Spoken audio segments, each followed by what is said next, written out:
Quero convidar agora os irmãos e irmãs a abrirem a palavra de Deus na primeira carta de Paulo aos Coríntios, capítulo 3. Vamos ler os 4 primeiros versículos.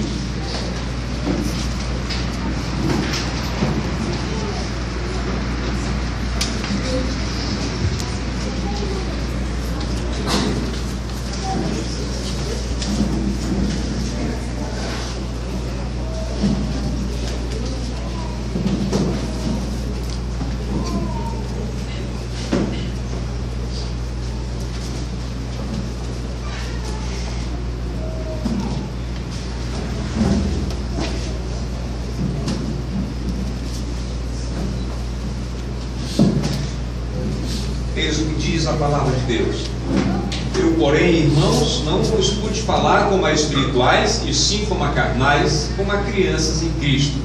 Leite vos dei a beber, não vos dei alimento sólido, porque ainda não podíeis suportá-lo, nem ainda agora podeis, porque ainda sois carnais. Porquanto havendo entre vós ciúmes e contendas, não é assim que sois carnais e andais segundo o homem? Quando, pois, alguém diz: eu sou de Paulo, e outro: eu de Apolo, não é evidente que andais segundo os homens? Seca-se a erva e cai a sua flor, mas a palavra do nosso Deus permanece eternamente. Podem sentar.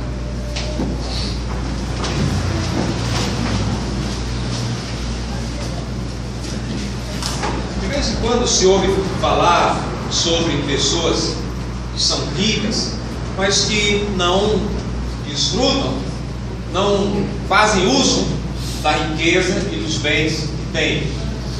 Há alguns anos eu li a história de uma senhora que tinha recebido uma grande herança, que, no entanto, ninguém sabia que ela tinha essa herança, e ela não a usava.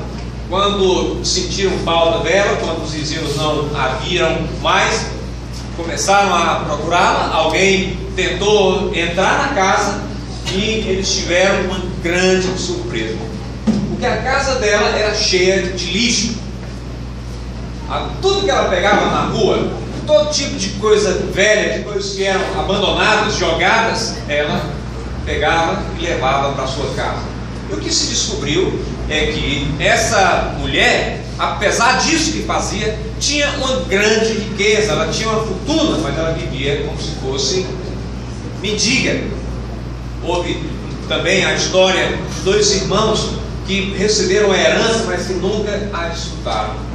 Irmãos e irmãs, a mesma coisa pode ser dita sobre os coríntios, a mesma coisa pode ser dita sobre você, se você estiver vivendo em pobreza espiritual. Se você for convertido, mas não tiver comunhão com Deus, não estiver se apropriando das promessas de Deus, se não estiver vivendo a vida abundante que Jesus disse, vindo oferecer.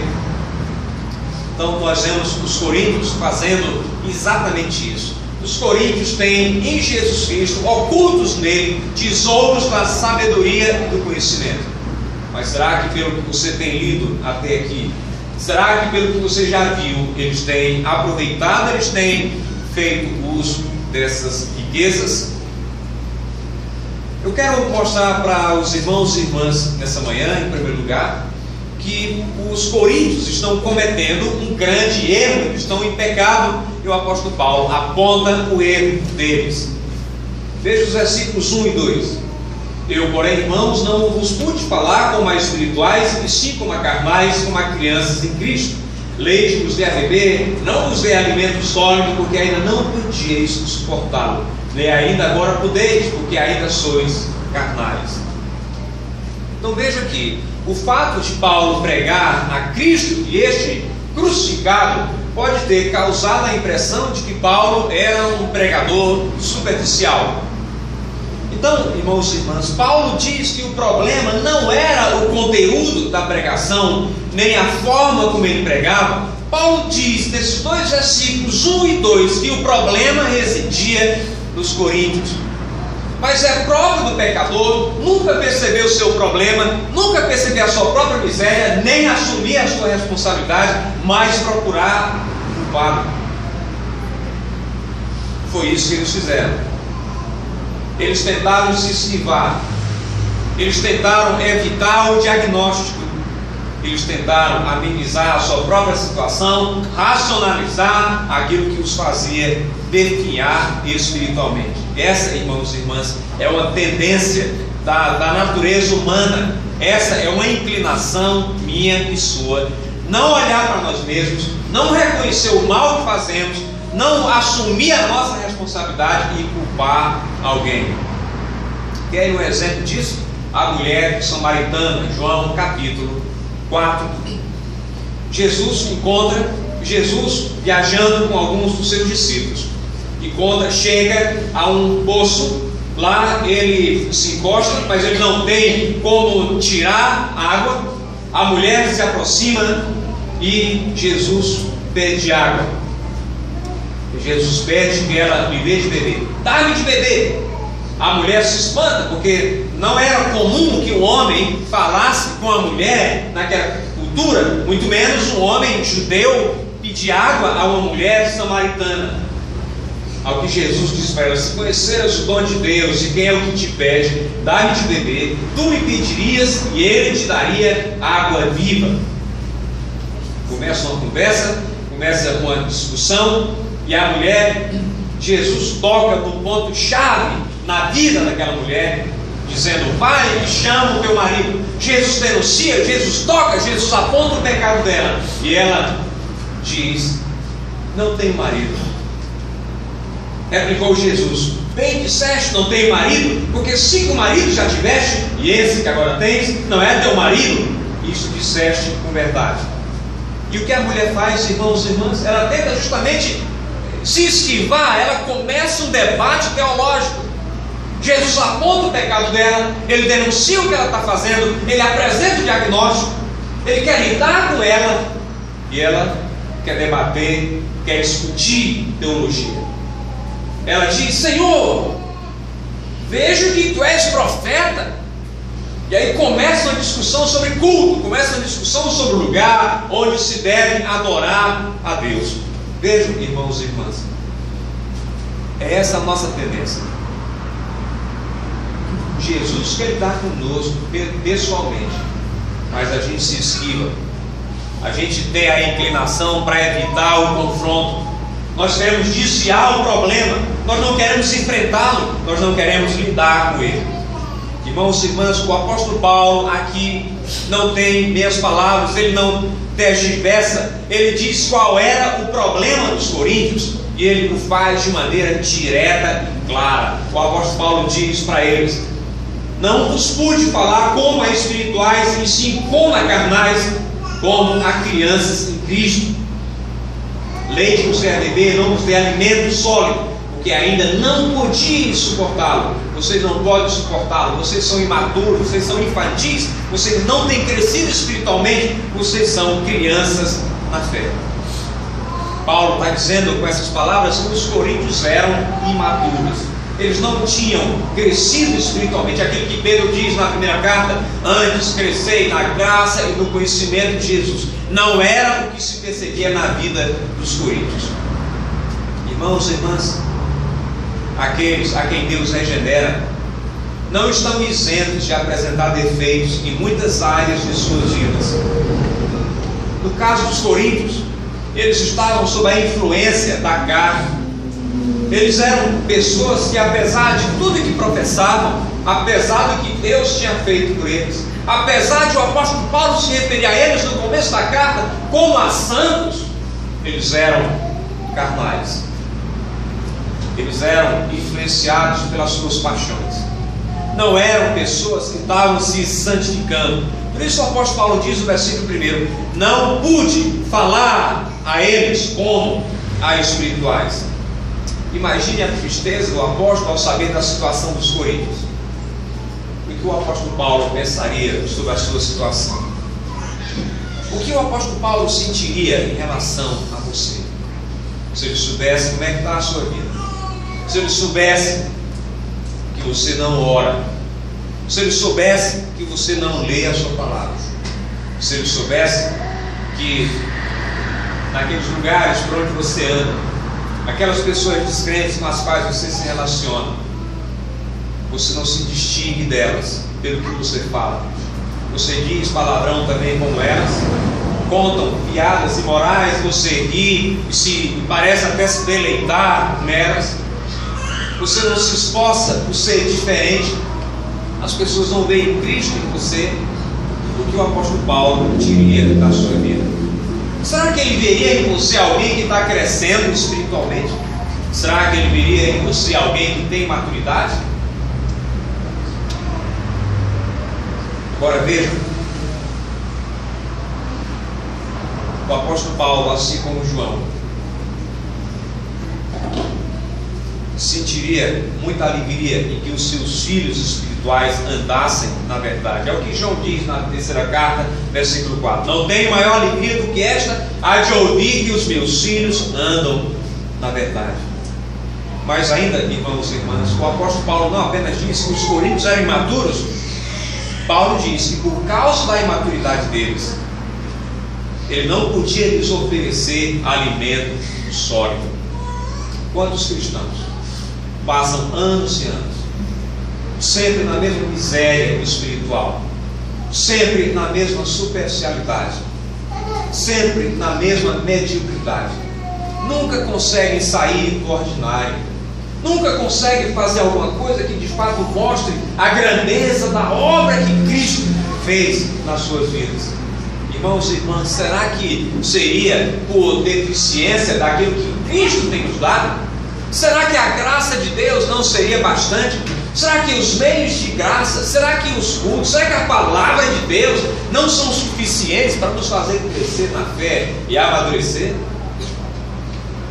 Que tristeza, que miséria, quão deprimente é ver pessoas que mesmo professando com a teologia ortodoxa, mesmo sendo tão ávido por defender a sã doutrina, na prática vive de maneira tão miserável, tão contrária àquilo que professa.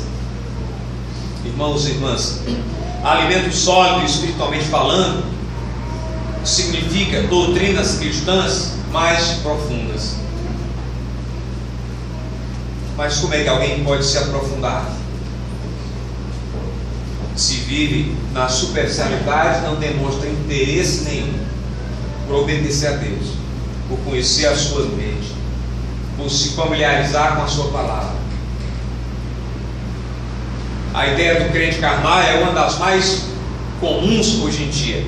Há pessoas que até tentam se justificar dizendo: eu sou carnal, mas eu sou salvo. Irmãos e irmãs, só há duas categorias de pessoas: as que são salvas e as que não são. Não há uma terceira categoria, o crente carnal. Não há um terceiro grupo de pessoas. Logo, irmãos e irmãs, carnal, muito provavelmente, se ele não tem desejo nenhum de crescer na graça e no conhecimento de Cristo, se ele não demonstra Cristo em sua vida, se ele não se caracteriza pela obediência, porque essa é uma das principais características do cristão, muito provavelmente ele nunca nasceu de novo.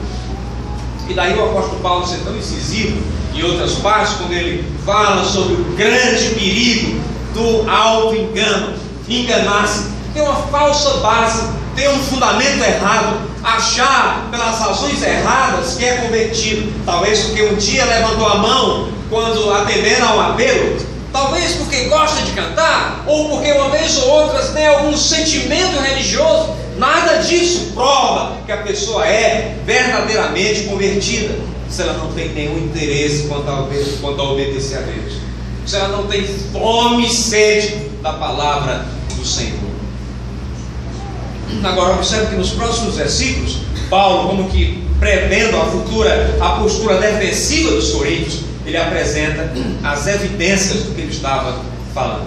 Então vejam só, Paulo não somente aponta o erro dos coríntios, Paulo prova o erro dos coríntios. Versículos 3 e 4, o apóstolo Paulo deixa isso bastante claro. Então aqui nesses dois versículos, o apóstolo Paulo diz que os coríntios andavam segundo os homens. Os coríntios estavam fazendo aquilo que o salmista condena no capítulo 1, aqueles que andam com conselho dos ímpios, aqueles que se assentam na roda dos escarnecedores. Agora, irmãos e irmãs, isso não deve ser entendido tão literalmente assim, porque há pessoas que jamais falam ou sentam em lugares onde há pessoas descrentes. No entanto, a maneira como eles vivem, a maneira como eles pensam, é justamente a daqueles que jamais conheceram a Deus. Ora, o apóstolo Paulo prova isso no versículo 13, dizendo, apontando para os sentimentos dele. Veja o que o apóstolo diz no versículo 13: porquanto, havendo entre vós ciúmes e contendas, não é assim que sois carnais e andais segundo o homem? O que havia de errado entre os coríntios? Irmãos e irmãs, você percebe aqui no versículo 13, Paulo está dizendo que entre eles havia ciúmes, Paulo está dizendo que entre eles havia brigas, havia sentimentos e atitudes que não eram compatíveis com pessoas nascidas de novo. Mas quantas vezes nós mostramos em nossa vida justamente isso? Sentimentos, inclinações, paixões que não são compatíveis com aqueles que viram a Deus, com aqueles que lutaram com Deus quando da conversão, com aqueles que são novas criaturas, com aqueles para quem as coisas velhas já passaram e tudo se fez novo. Mas veja, irmãos e irmãs, no resultado do sentimento deles, veja o que isso causava, veja a que isso levava: ao partidarismo, versículo 4. Quando, pois, alguém diz, eu sou de Paulo, e outros, eu de Apolo, não é evidente que andais segundo os homens? O apóstolo Paulo está dizendo justamente isso. Uma das consequências, um dos resultados dessas inclinações pecaminosas deles era justamente o partidarismo.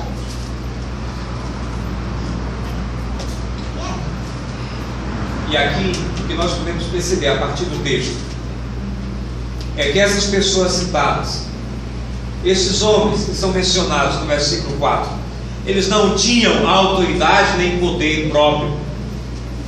Portanto, irmãos e irmãs, eles não poderiam ser considerados como os filósofos de escolas rivais. Esse é estoico, aquele é epicurista, aquele segue Platão, aquele prefere Aristóteles. Irmãos e irmãs, não podia ser assim entre os que creem em Cristo, entre aqueles que foram tirados das trevas e transportados para o reino da luz. Por quê? Porque eles não tinham autoridade nem poder próprio. A autoridade deles, ou melhor dizendo, a autoridade da igreja, é uma autoridade ministerial, declarativa, não uma autoridade legislativa. Não se cria nada. Quem é chamado para pregar a palavra de Deus não tem a prerrogativa de criar, de criar leis, de legislar. Ele não tem autoridade para isso, ele não tem a prerrogativa de fazer isso. Ele é simplesmente um arauto. Ele simplesmente recebe uma mensagem e deve comunicar essa mensagem fielmente. Irmãos e irmãs, hoje o ofício de pastor é encarado como uma profissão, uma carreira e não uma vocação. Daí John Piper nos lembrar no livro: irmãos, não somos profissionais, somos pastores. Porque a ideia é justamente essa, a ideia de sucesso, a ideia de carreira.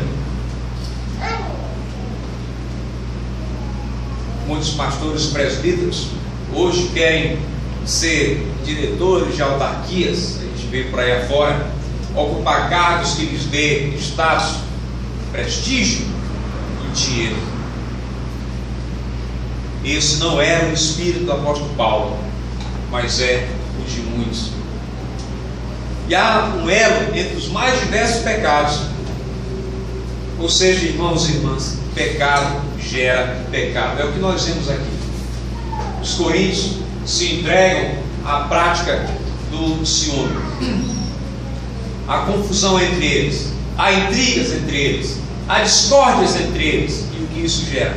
Isso gera partidarismo. Pecado gera pecado. Se você não lidar com o pecado que tem por objetivo destruir você, fazê-lo definhar espiritualmente, você vai afundando cada vez mais, até chegar a um ponto que você não conseguirá sair, exceto pela graça de Deus, ou pela mão de Deus, estender a mão de Deus, que não está encolhida de forma que não possa salvar.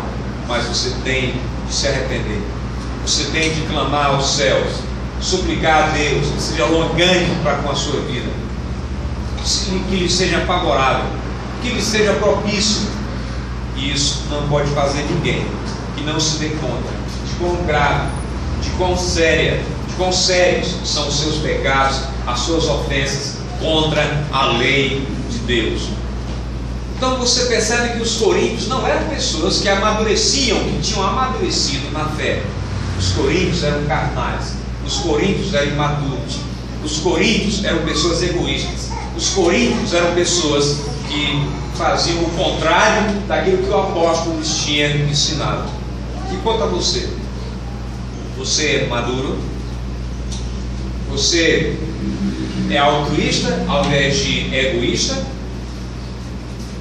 Você se alimenta de Deus ao invés de se inspirar na maneira como pensam os pagãos e ímpios? Você reconhece que a palavra de Deus é suficiente para a sua vida? E nela você encontra tudo de que precisa para servir ao Senhor, para se desincumbir do propósito principal para o qual você foi criado, que é glorificar a Deus e desfrutá-lo para sempre? Olhe para a sua própria vida, pense sobre si mesmo. Que tipo de cristão você tem sido? Qual é o objetivo da sua vida? O que você tem querido fazer? O que é que o consome? Será que você pode dizer, como Jesus, que o zelo pela casa de Deus, que abre bens, que o fervor pelo reino de Deus o consome? Será que você pode dizer, como Moisés, que quer ver a glória de Deus mais do que tudo? Com o que você está preocupado? Quantas pessoas nessa geração se importam apenas com a sua estabilidade, ou com o dinheiro para pagar as contas, ou com o seu conforto, ou com o seu bem-estar, e jamais se importam com as almas dos outros, jamais se importam em contribuir, em servir, em atuar no reino de Deus? Irmãos e irmãs, não é à toa que a nossa geração de cristãos, essa é uma geração fracassada, é uma geração de gente ignorante, porque não ama a palavra de Deus, não se alimenta dela, não a estuda, não guarda essa palavra no seu coração para não pecar contra Deus. Você se surpreende de que nessa geração não há diferença nenhuma entre cristãos e não cristãos em termos práticos. O número de divórcios é tão alto ou mais alto entre os assim chamados crentes do que entre os não crentes. A quantidade de filhos nas drogas ou vivendo no pecado, filhos de crentes, é tão grande quanto os filhos dos descrentes. Você se surpreende? Você se espanta? Os crentes não têm feito a sua parte. Os crentes não têm criado seus filhos no temor e na admoestação do Senhor. Os crentes, irmãos e irmãs, no geral, são infiéis a Deus, não têm maturidade, eles não fazem, eles não ensinam, porque eles próprios são desinteressados em relação a Deus. Mas depois eles vão dizer: eu criei o meu filho na igreja, eu levava para a igreja. Há uma diferença essencial, crucial, entre criar o seu filho no temor e na admoestação do Senhor e simplesmente levar para a igreja uma vez ou outra, ou levando para a igreja, não dá nenhum testemunho de cristão verdadeiro. Richard Baxter, no livrinho sobre conselho aos pais para pastorear os filhos, diz que os maiores instrumentos de Satanás nesse mundo são os maus pais, são aqueles que deixam de cumprir a sua parte, são aqueles que não mostram na prática para os seus filhos e filhas que de fato amam ao Senhor. Para concluir, depois de repreender os coríntios, Paulo os faz lembrar das riquezas espirituais que eles têm em Cristo. Nós vemos isso nos versículos 21 a 23. O apóstolo Paulo diz exatamente o seguinte: portanto, a ninguém se glorie nos homens, porque não é, tudo é vosso. Seja Paulo, seja Apolo, seja Cefas, seja o mundo, seja a vida, seja a morte, sejam as coisas presentes, sejam as futuras, tudo é vosso, e vós de Cristo, e Cristo de Deus. Será que nós não somos como os dois irmãos que, não obstante serem ricos, viviam como pobres, miseráveis? Quantos cristãos não são exatamente assim? Têm todas as riquezas da sabedoria e do conhecimento ocultos em Cristo, mas vivem miseravelmente. Quem já leu o que aconteceu com Nabucodonosor no capítulo 4 de Daniel? Quem já leu esse texto, irmãos e irmãs, sabe em que Nabucodonosor se tornou? Ele se tornou insano, ele se tornou louco, ele passou a viver como um animal. E o Salmo 8 nos ajuda a entender o que aconteceu com Nabucodonosor. O Salmo 8, irmãos e irmãs, tem uma estrutura bastante interessante. Esse salmo descreve o homem como sendo não maior do que os animais, mas como sendo menor do que Deus. Na verdade, dependendo da perspectiva, alguém poderia dizer: o homem é maior do que os animais, seguindo a estrutura do salmo. Mas não, o que diz o seguinte: o homem é menor do que Deus. Isso indica que, embora o homem esteja entre os animais do campo e Deus, é um privilégio e um dever olhar não para baixo, para os animais do campo, mas olhar para cima, olhar para os anjos, olhar para além dos anjos, olhar para Deus, ser como Ele. Irmãos e irmãs, se como Nabucodonosor, o homem olhar para baixo e disser: veja como o mundo é bom, veja quantos prazeres nós temos, veja o que nós somos capazes de fazer, diminuindo assim a importância de Deus, não podendo olhar para cima, o homem não terá outro lugar para olhar senão para baixo, para os animais do campo, e ser como eles. Muitos criam seus filhos como sendo eles mesmos animais, e os seus filhos bichinhos de estimação. Muitos se relacionam com Deus apenas pelos instintos, jamais amam a Deus de todo entendimento, e por isso terminam por praticar um tipo de cristianismo espúrio, falso. É exatamente isso que nós temos visto em nossa cultura. Nós vivemos numa cultura animalesca, nós vivemos numa cultura bárbara, e aqui no Brasil há gente denunciando isso desde a década de 60, a invasão vertical dos bárbaros. Nós vivemos uma verdadeira barbárie, mas nós não temos a sensibilidade para perceber isso, porque nos falta o referencial, e o referencial é a palavra de Deus. Mas quantos a têm estudado? Quantas oportunidades você não perde de aprender o que diz? E a sua preguiça para ler bons livros, que nós já temos em alguma quantidade de português, e a indisposição para aprender. E quando alguém lê, nem sempre se dispõe a praticar o que lê. É por isso, irmãos e irmãs, que o apóstolo Paulo repreende os coríntios, dizendo que eles estavam andando segundo o homem. Será que nós olhamos para cima e dizemos como salmista: consumida está a minha alma por desejar incessantemente os teus juízos? Será que você diz isso? Será que você deseja isso? Será que a sua alma está consumida incessantemente por desejar os juízos de Deus? O dever de cada cristão é crescer na graça e no conhecimento de Cristo. É para isso que eu quero estar com você nessa manhã. Eu quero estar com você, primeiramente, se você não for convertido. Eu quero estar com você, senhoras, senhores, crianças, adolescentes. Eu quero estar com vocês nessa manhã. Eu quero insistir com vocês.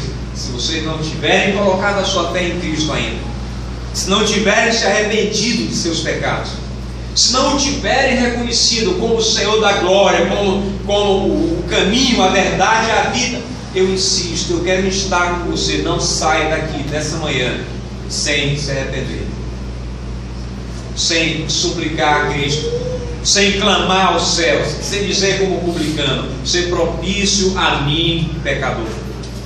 Mas eu quero insistir com você também que se diz convertido, que se diz crente, mas vive como se não o fosse. Eu quero insistir que você considere as promessas que já fez quanto à sua profissão de fé e batismo. Eu quero insistir que você considere a maravilhosa graça de Deus. Eu quero insistir que você não se torne odioso aos olhos do Senhor, negligenciando a sua salvação, porque afinal, como escaparemos nós se negligenciarmos tão grande salvação? E me permita perguntar a você: você está crescendo na graça e no conhecimento de Jesus Cristo? Você é um cristão maduro? A sua alma está consumida por desejar o juízo de Deus? Você tem se apropriado das riquezas espirituais que você tem em Cristo? Vamos orar ao Senhor.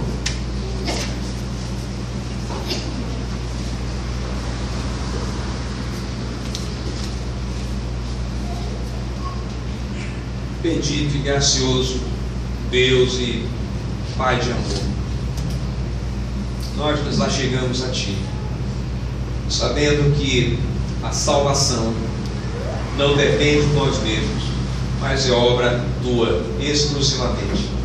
Por isso rogamos que Tu não te detenhas, que Tu venhas ao nosso encontro, que Tu intervenhas em nosso meio.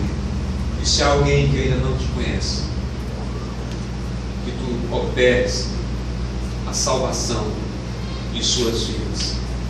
Também, Senhor, nós clamamos para aqueles que, sendo professos, não virem como quem realmente professa a verdadeira religião, o cristianismo bíblico. Nós suplicamos que Teu Espírito gere convencimento, convicção de pecado, ao mesmo tempo em que nos convença também da justiça e do juízo. Ó Deus bendito, nós clamamos por uma visitação Tua, para que saiamos da indiferença, para que vemos o quanto os nossos pecados te ofendem, para que não sejamos indiferentes à enormidade, à gravidade, à pecaminosidade, à malignidade de tudo que temos feito, seja por pensamentos, palavras e ações, bem como omissões. Ó Deus bendito, Tu és o nosso castelo forte, Tu és o socorro bem presente nas tribulações, Tu és aquele que sustenta o cristão, Tu és, na verdade, a nossa segurança. Vem ao nosso encontro e nos tira da nossa letargia, da nossa indiferença, nos torna apaixonados pela Tua glória, em nome de Jesus. Amém. Amém. Vamos ficar em pé os que puderem e cantar o hino 155.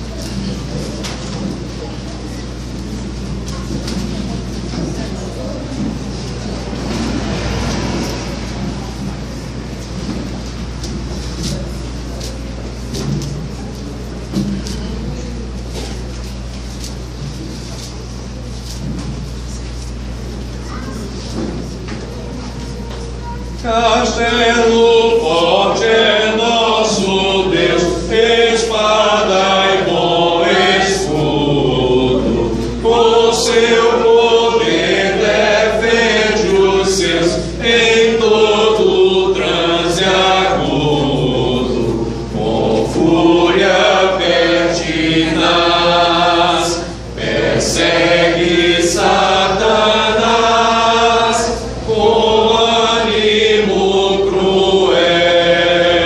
muito forte é o Deus fiel, igual não há na terra.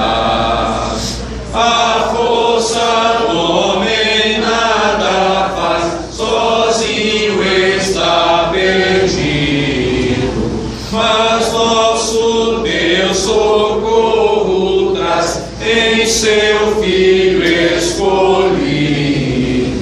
Sabeis quem é Jesus, o que venceu na cruz, Senhor dos altos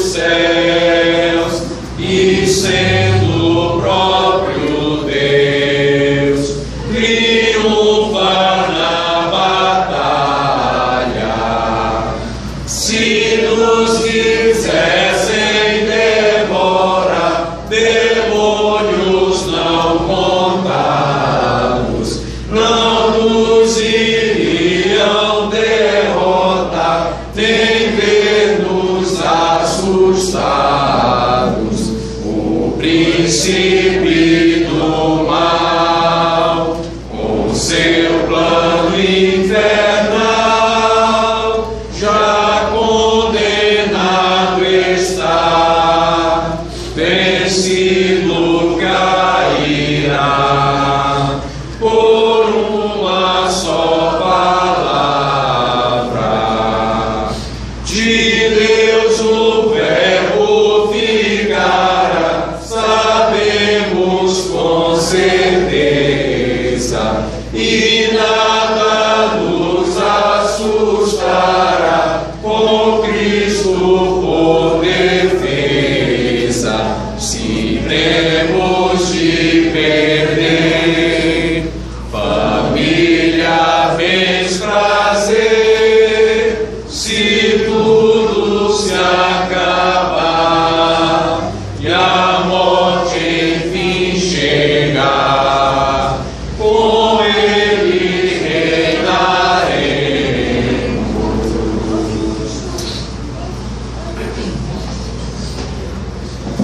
Congregação do Senhor, irmãos e irmãs, olhai para cima e recebei da parte do Senhor a bênção. Que a graça do Senhor Jesus, que o amor de Deus o Pai, que a comunhão e as consolações do Espírito Santo estejam sobre todos vós que esperais no Senhor, agora e sempre. Amém.